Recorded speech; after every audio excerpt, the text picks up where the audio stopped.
આજકાલની આ ભાગદોડ ભરેલી દુનિયામાં આપણે બધા જ ક્યાંક ને ક્યાંક સફળતા પાછળ દોડી રહ્યા છીએ, ખરું ને? પણ આવા સમયમાં પણ અમુક એવા લોકો હોય છે જે બીજા માટે જીવે છે, પોતાનું આખું જીવન સેવામાં લગાવી દે છે. ચાલો આજે આવા જ એક અનોખા વ્યક્તિત્વની વાત કરીએ. વાહ, કેટલો ઊંડો વિચાર છે નહીં? આ ખાલી એક વાક્ય નથી, આ તો એક આખી જીવન શૈલી છે, એક ફિલોસોફી છે. અને આજની આપણી આખી વાત આ જ વિચારની આસપાસ ફરવાની છે. તો આખરે કોણ છે એ વ્યક્તિ જે આટલું મોટું કામ કરી રહ્યા છે? ચાલો મળીએ એક સાચા કર્મયોગી મહિપતસિંહ ચૌહાણને. તો કોણ છે આ મહિપતસિંહ ચૌહાણ? લોકો એમને પ્રેમથી મહિપતસિંહ બાપુ કહીને બોલાવે છે. તેઓ ગુજરાતના ખેડા જિલ્લામાંથી આવે છે અને એક સમર્પિત સમાજસેવક છે. એમની આખી કહાણી બસ સાદગી અને સેવાનો એક અદ્ભુત સંગમ છે. ચાલો એમને થોડા વધુ નજીકથી જાણીએ. એમની ઉંમર હશે લગભગ 45-50 વર્ષ. રહે છે ખેડા જિલ્લાના લાવલ ગામમાં. અને ઓળખ એક જ ઓળખ છે, કર્મયોગી. એમનો જીવન મંત્ર પણ એટલો જ સરળ છે, સાદું જીવન અને ઉમદા વિચારો. અને એમનું જીવન સમર્પિત છે ફક્ત એ લોકો માટે જેમની પાસે કોઈ નથી, જેઓ વંચિત અને નિરાધાર છે. તો એમણે એક અદ્ભુત જગ્યા બનાવી છે જેને માનવતાનું પવિત્ર ધામ કહી શકાય. એનું નામ છે મહિપતસિંહ ફાઉન્ડેશન. પણ આને ખાલી એક સંસ્થા કે ફાઉન્ડેશન કહેવું ભૂલ ભરેલું છે.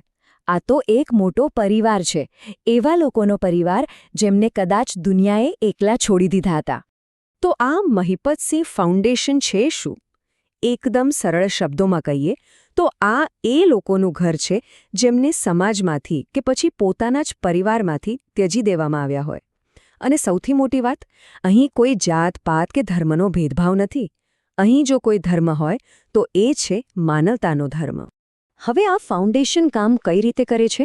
એમના કામને આપણે મુખ્ય 3 ભાગમાં વહેંચી શકીએ. ચાલો એક પછી એક આ ત્રણેય સેવાઓ વિશે વિગતવાર જાણીએ. એમના મિશનના 3 મુખ્ય પાયા છે. સૌથી પહેલું, એવા વૃદ્ધોને આશરો આપવો જેમનું કોઈ નથી. બીજું, અનાથ બાળકોની દેખભાળ કરવી. અને ત્રીજું, સમાજમાં બીજા પણ જે કોઈ જરૂરિયાતમંદ લોકો હોય એમને મદદ કરવી.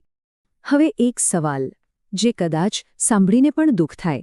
શું થાય છે જ્યારે પોતાના જ સંતાનો વૃદ્ધ મા બાપને છોડી દે છે? આ એક એવી કડવી હકીકત છે જે આજે આપણા સમાજમાં જોવા મળે છે. અને બસ આ જ સમસ્યાનો ઉકેલ લાવવાનો પ્રયત્ન કરે છે ફાઉન્ડેશનનો પહેલો આધારસ્તંભ. તો ઉકેલ શું? જો ફાઉન્ડેશન એમને ખાલી રહેવાની જગ્યા નથી આપતું, એનાથી ઘણું વધારે. એમને આપે છે સન્માન, પરિવારનો પ્રેમ અને હૂંફ, એવી વસ્તુઓ જે કદાચ એમને પોતાના જ ઘરમાંથી ન મળી. અહીંયા એમને ગૌરવ સાથે જીવવાનો હક મળે છે.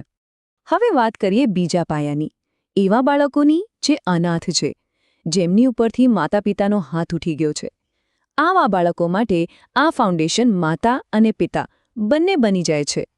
જરા વિચારો, જો આ ફાઉન્ડેશન ન હોત તો આ બાળકો ક્યાં જાત? એમનું ભવિષ્ય કેવું હોત? કદાચ અંધકારમય. પણ ફાઉન્ડેશનના કારણે એમને ખાલી છત જ નથી મળતી, એમને મળે છે સારું શિક્ષણ અને પોતાના પગ પર ઊભા રહેવાની તક. એમના જીવનને એક નવી દિશા મળે છે. સારું, આપણે એ તો જોયું કે મહિપતસિંહ બાપુ અને એમનું ફાઉન્ડેશન શું કામ કરે છે. પણ હવે એ જાણવું પણ એટલું જ જરૂરી છે કે આ બધું કરવાની પ્રેરણા ક્યાંથી મળે છે? આ સેવાની પાછળની ભાવના શું છે? એમના જ શબ્દોમાં સમજીએ. એ કહે છે, સંપત્તિ તો ઘણા લોકો પાસે હોઈ શકે, પણ સેવા કરવાનો અવસર તો નસીબદારને જ મળે છે. કેટલી મોટી વાત છે! સેવાને એ લોકો કામ કે બોજ નથી ગણતા, એને એક સૌભાગ્ય માને છે. આ જ વિચાર એમને બીજાઓથી અલગ પાડે છે.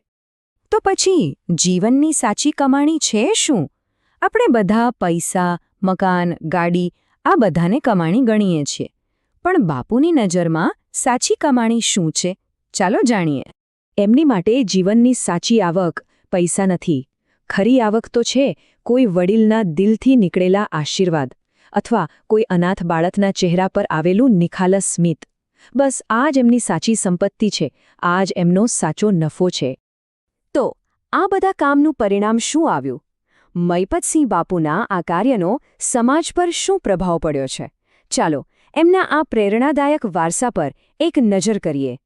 મહિપતસિંહ ચૌહાણ આજે નિસ્વાર્થ સેવાનું એક જીવતું જાગતું ઉદાહરણ છે.